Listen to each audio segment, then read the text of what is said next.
ಮೇಲೆ ಫೈರಿಂಗ್ ಮಾಡಿದ್ರು? By miss ಆಗಿ ಏನಾದರೂ ಫೈರ್ ಆಯ್ತಾ? ಯಾಕಂದ್ರೆ ಕಾಂಗ್ರೆಸ್ ಕಾರ್ಯಕರ್ತನ ಮೇಲೆ ಯಾರು ಫೈರ್ ಮಾಡಿದ್ರು ಅನ್ನೋದು ಉಳಿದಿರುವಂಥ ಪ್ರಶ್ನೆ. ಹಾಗಾದ್ರೆ ಅವ್ರ ಪಕ್ಷದ ಕಾರ್ಯಕರ್ತರ ಮೇಲೆ ಅವರೇ ಫೈರಿಂಗ್ ಮಾಡಿ ಜನಾರ್ದನ್ ರೆಡ್ಡಿ ಅವ್ರ ಮೇಲೆ ಎತ್ತಾಕೋ ಪ್ರಯತ್ನ ಏನಾದರೂ ಮಾಡಿದ್ರಾ? ಹೀಗೆ ಸಾಕಷ್ಟು ಅನುಮಾನಗಳು ಕೂಡ ಹುಟ್ಕೊಳ್ಳುತ್ತೆ. ಹೀಗಾಗಿ ಎಲ್ಲ ಆಂಗಲ್ಗಳಲ್ಲೂ ಕೂಡ ಸಿಐಡಿ ಅಧಿಕಾರಿಗಳು ತನಿಖೆ ಮಾಡಬೇಕಾಗತ್ತೆ. ತನಿಖೆಯ ಮೊದಲ ಭಾಗವಾಗಿ ಇದೀಗ ಗನ್ಮ್ಯಾನ್ಗಳನ್ನ ವಶಕ್ಕೆ ಪಡ್ಕೊಂಡಿದ್ದಾರೆ. ಕಾದು ನೋಡಬೇಕು. ಗಣಿನಾಡು ಬಳ್ಳಾರಿಯಲ್ಲಿ ನಡೆದಂತಹ ಬ್ಯಾನರ್ ಗಲಾಟೆ ರಾಜಕೀಯವಾಗಿ ತಿರುವನ್ನ ಪಡ್ಕೊಂಡಿರೋದು, ರಾಜಕೀಯವಾಗಿ ಬಹಳ ದೊಡ್ಡ ಮಟ್ಟದ ಬದಲಾವಣೆಗೆ ಕಾರಣ ಆಗ್ತಾ ಇದೆ ಬ್ಯಾನರ್ ಗಲಾಟೆ. ಹಾಗಾಗಿ ನಿಜಕ್ಕೂ ಈ ಗಲಾಟೆ ಪ್ರೀ ಪ್ಲಾನ್ಡಾ ಅಥವಾ ಬೈ ಆಕ್ಸಿಡೆಂಟ್ಲಿ ಆಗಿದ್ದ, ಅಥವಾ ಜನಾರ್ದನ್ ರೆಡ್ಡಿ ಅವರನ್ನು ಮುಗಿಸಕ್ಕೆ ಪ್ಲಾನ್ ಮಾಡಿದ್ರಾ, ಅಥವಾ ಶ್ರೀರಾಮುಲು ಅವರನ್ನ ಏನಾದರೂ ಟಾರ್ಗೆಟ್ ಮಾಡಿದ್ರಾ? ಈ ಎಲ್ಲ ಪ್ರಶ್ನೆಗಳು ಕೂಡ ಈ ಸದ್ಯಕ್ಕೆ ಇದೀಗ ಓಡಾಡ್ತಾ ಇದೆ.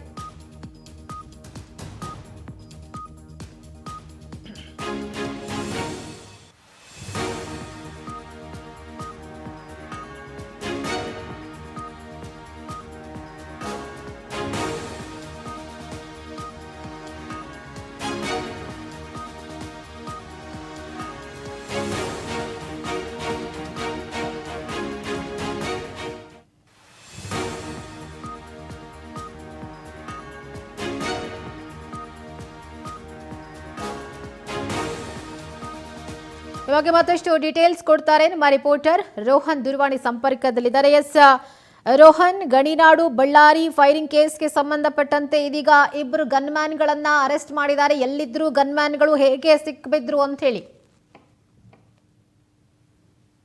ಸುಧಾ, ಏನು ಗಡಿನಾಡು ಬಳ್ಳಾರಿಯಲ್ಲಿ ಒಂದು ಭಯಾನಕ ಫೈರಿಂಗ್ ಪ್ರಕರಣಕ್ಕೆ ಸಂಬಂಧಪಟ್ಟಂತೆ ಅಲ್ಲಿ ಆ ಪ್ರದೇಶದಲ್ಲಿ ಭೀಕರ ಗಲಭೆ ನಡೀತು. ಆ ಬಳಿಕ ಆ ವೇಳೆ ಫೈರಿಂಗ್ ಕೂಡ ಸಿಡಿದಿತ್ತು. ಸ್ಥಳೀಯದಲ್ಲೂ ಕೂಡ ಒಂದು ಭಯಭೀತರಾಗಿರ್ತಾರೆ.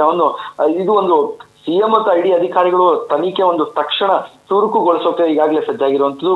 ಪ್ರಮುಖವಾಗಿ ವರದಿಯ ಪ್ರಕಾರ ಏನು ಶಾಸಕ ಭರತ್ ರೆಡ್ಡಿಯ ಜೊತೆಗೆ ಬಂದಿದ್ದಂತಹ ಕೆಲವು ಖಾಸಗಿ ಗನ್ಮ್ಯಾನ್ಗಳ ಕೆಲವು ಘಟನೆಯ ಪ್ರಮುಖವನ್ನು ಪಾತ್ರ ವಹಿಸಿದ್ರು.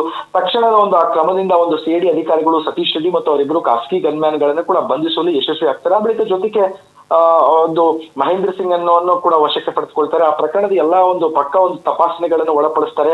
ಪ್ರಾಥಮಿಕ ತನಿಖೆಯಲ್ಲಿ ಸತೀಶ್ ರೆಡ್ಡಿ ಮತ್ತು ಖಾಸಗಿ ಗನ್ಮ್ಯಾನ್ಗಳ ಜೊತೆ ಇದ್ದಂತಹ ಸಂಬಂಧಪಟ್ಟಂತೆ ಎಲ್ಲರನ್ನೂ ಕೂಡ ಹೊಂದಿದ್ರು ಅಂತ ತಿಳಿದು ಬಂದಿರುವಂತದ್ದು.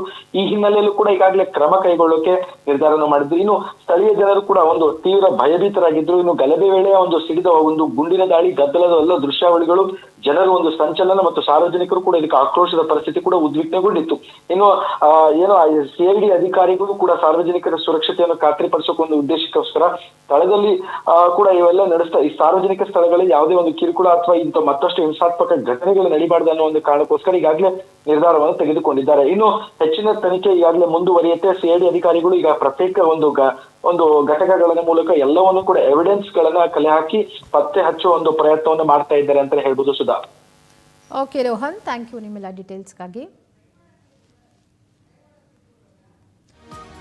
ಎಸ್, ಇದೀಗ ಬಳ್ಳಾರಿ ಕೇಸ್ಗೆ ಸಂಬಂಧಪಟ್ಟಂತೆ ಸಿಐಡಿ ಅಧಿಕಾರಿಗಳಿಂದ ಖಾಸಗಿ ಗನ್ಮ್ಯಾನ್ಗಳನ್ನು ಅರೆಸ್ಟ್ ಮಾಡಲಾಗಿದೆ.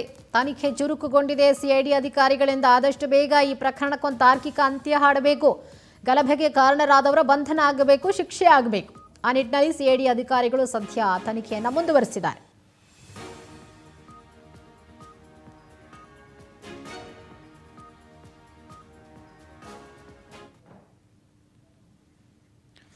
ಇನ್ನು ಬಳ್ಳಾರಿ ಗಲಾಟೆ ಕೇಸ್ಗೆ ಸಂಬಂಧಪಟ್ಟಂತೆ ನಾಳೆ ಬಿಜೆಪಿಯಿಂದ ಸಮಾವೇಶವನ್ನು ಹಮ್ಮಿಕೊಳ್ಳಲಾಗಿದೆ.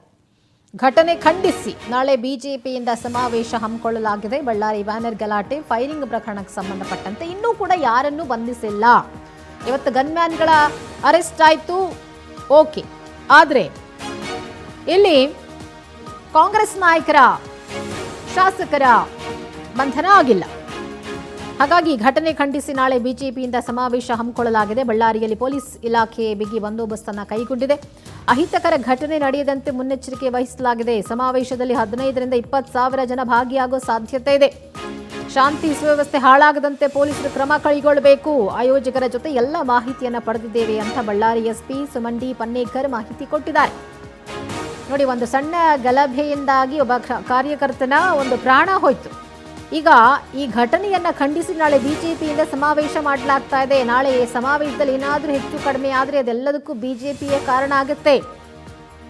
ಯಾರು ಕಾರ್ಯಕ್ರಮವನ್ನ ಅಂದ್ರೆ ಈ ಸಮಾವೇಶವನ್ನ ಯಾರು ಆಯೋಜನೆ ಮಾಡಿರೋದು, ಯಾರು ಇದ್ರ ರೂಪುರೇಷೆಗಳನ್ನ ನೇಮಿಸಿರೋದು, ಅವರೇ ಈ ಒಂದು ಸಮಾವೇಶದ ಜವಾಬ್ದಾರರಾಗ್ತಾರೆ. 15ರಿಂದ 20,000 ಜನ ಭಾಗಿಯಾಗುವಂತ ಸಾಧ್ಯತೆ ಇದೆ. ಅಂದ್ರೆ ಬಿಜೆಪಿ ಕಾರ್ಯಕರ್ತರು, ನಾಯಕರು, ಶಾಸಕರು, ಬೂತ್ ಮಟ್ಟದ ಕಾರ್ಯಕರ್ತರು ಎಲ್ಲರನ್ನೂ ಕೂಡ ಕರ್ಕೊಂಡು ಬರ್ತಾರೆ.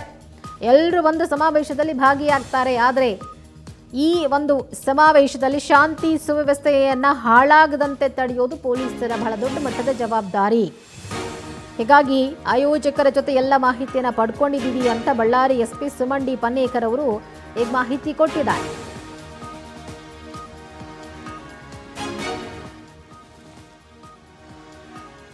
ಸದ್ಯಕ್ಕೆ ಈಗ ಹೊಸದಾಗಿ ಬಳ್ಳಾರಿಗೆ ಎಸ್ಪಿ ಸುಮನ್ ಪನ್ನೇಕರ್ ಅವರು ಬಂದಿರೋದ್ರಿಂದಾಗಿ ಹಿಂದೆ ಇದ್ದಂಥ ಎಸ್ಪಿಯನ್ನ ಅಮಾನತು ಮಾಡಿದ್ರು. ಬಳ್ಳಾರಿ ಇನ್ಸಿಡೆಂಟ್ ಆದಮೇಲೆ ವಿಜಯ್ ಅವರನ್ನು ಅಮಾನತು ಮಾಡಿದರು. ಈಗ ಸುಮನ್ ಪನ್ನೇಕರ್ ಅವರನ್ನು ಬಳ್ಳಾರಿ ಎಸ್ಪಿಯಾಗಿ ನೇಮಕ ಮಾಡಲಾಗಿದೆ. ಸೊ ಇನ್ನು ಮುಂದೆ ಬಳ್ಳಾರಿಯಲ್ಲಿ ಏನೇ ಗಲಾಟೆ ನಡೆದರೂ ಅದರ ಒಂದು ಜವಾಬ್ದಾರಿ, ಗಲಾಟೆ ನಡೆಯದ ಹಾಗೆ ಶಾಂತಿ ಸುವ್ಯವಸ್ಥೆಯನ್ನು ಕಾಪಾಡೋದು ಇವರ ಜವಾಬ್ದಾರಿ. ಹಾಗಾಗಿ ಬಿಜೆಪಿಯಿಂದ ಸಮಾವೇಶ ಹಮ್ಮಿಕೊಂಡಿರೋದ್ರಿಂದ ಸೊ ಆಯೋಜಕರು ಯಾರು, ಈ ಸಮಾವೇಶವನ್ನು ಹೇಗೆ ಮಾಡ್ತಾ ಇದ್ದೀರಾ, ಯಾವ ರೀತಿ ಸೆಕ್ಯೂರಿಟಿ ಬೇಕು, ಏನು ಎತ್ತ ಎಲ್ಲದರ ಬಗ್ಗೆ ಮಾಹಿತಿ ಪಡ್ಕೊಂಡಿದ್ದೀವಿ ಅಂತ ಬಳ್ಳಾರಿ ಎಸ್ಪಿ ಸುಮನ್ ಪನ್ನೇಕರ್ ಹೇಳಿದ್ದಾರೆ.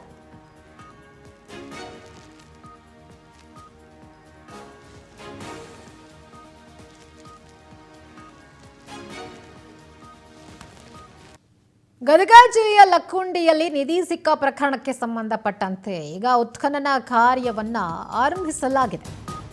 ಬೆಳಗಿನಿಂದಲೂ ಕೂಡ ಉತ್ಖನನ ಕಾರ್ಯ ನಡೀತಾ ಇದೆ. ನಿಧಿ ಸಿಕ್ಕ ಬಳಿಕ ಲಕ್ಕುಂಡಿಯಲ್ಲಿ ಮತ್ತೆ ಉತ್ಖನನ ಕಾರ್ಯ ಆರಂಭ ಆಗಿದೆ. ಕೋಟೆ ವೀರಭದ್ರ ದೇವಸ್ಥಾನದ ಮುಂಭಾಗ ಅನ್ವೇಷಣೆ ನಡೀತಾ ಇದೆ. ಮೈಸೂರು ಪುರಾತತ್ವ ಇಲಾಖೆಯಿಂದ 25 ಲಕ್ಷ ರಿಲೀಸ್ ಮಾಡಲಾಗಿದೆ. ಉತ್ಖನನ ಕಾರ್ಯದ ಸಲುವಾಗಿ 10 ಮೀಟರ್ ವ್ಯಾಪ್ತಿಯಲ್ಲಿ 4 ಭಾಗ ಮಾಡಿ ಉತ್ಖನನ ಕಾರ್ಯವನ್ನ ಮಾಡಲಾಗ್ತಾ ಇದೆ. ನಿಧಿ ಏನಾದರೂ ಸಿಗುತ್ತಾ ಅಂತ ಹೇಳಿ ಇನ್ನು 3 ದಿನಗಳ ಕಾಲ ಉತ್ಖನನ ಕಾರ್ಯ ನಡೆಯಲಿದೆ. ಈ ಉತ್ಖನನ ಕಾರ್ಯಕ್ಕಾಗಿ ಮೈಸೂರು ಪುರಾತತ್ವ ಇಲಾಖೆಯಿಂದ 25 ಲಕ್ಷ ಹಣವನ್ನು ರಿಲೀಸ್ ಮಾಡಲಾಗಿದೆ.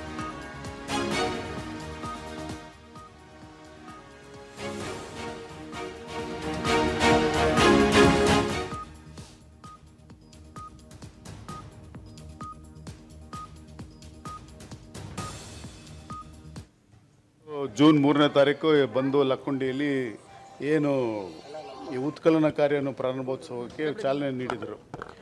ಆವಾಗ ಇಮಿಡಿಯೇಟಾಗಿ ಹಿಂದೆ ಮಳೆಗಾಲ ಸ್ಟಾರ್ಟ್ ಆಗಿದ್ದರಿಂದ ನಾವು ಉತ್ಖನನ ಕಾರ್ಯ ಮಾಡೋಕ್ಕಾಗಿರಲಿಲ್ಲ.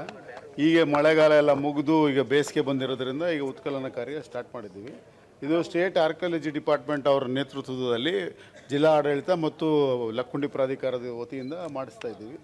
ಈ ಒಂದು ಉತ್ಖನನ ಕಾರ್ಯಕ್ಕೆ ಕನಿಷ್ಠ ಒಂದು 3ರಿಂದ 4 ತಿಂಗಳು ಹಿಡಿಬಹುದು. ಅಂದರೆ ಮುಂದಿನ ಮಳೆಗಾಲ ಬರೋದ್ರೊಳಗೆ ಇಲ್ಲಿ ಒಂದು ಉತ್ಖನನ ಮಾಡಬೇಕಂತ ಹೇಳಿ ವೀರಭದ್ರೇಶ್ವರ ದೇವಸ್ಥಾನದ ಎದುರುಗಡೆಯಿಂದ ಈಗ ಪ್ರಾರಂಭ ಮಾಡ್ತಾ ಇದ್ದೀವಿ. ಸೊ ಈಗ ಫಸ್ಟ್ ಒಂದು 10x10 ವ್ಯಾಪ್ತಿಯೊಳಗೆ ನಾವು ಉತ್ಖನನ ಮಾಡ್ತೀವಿ.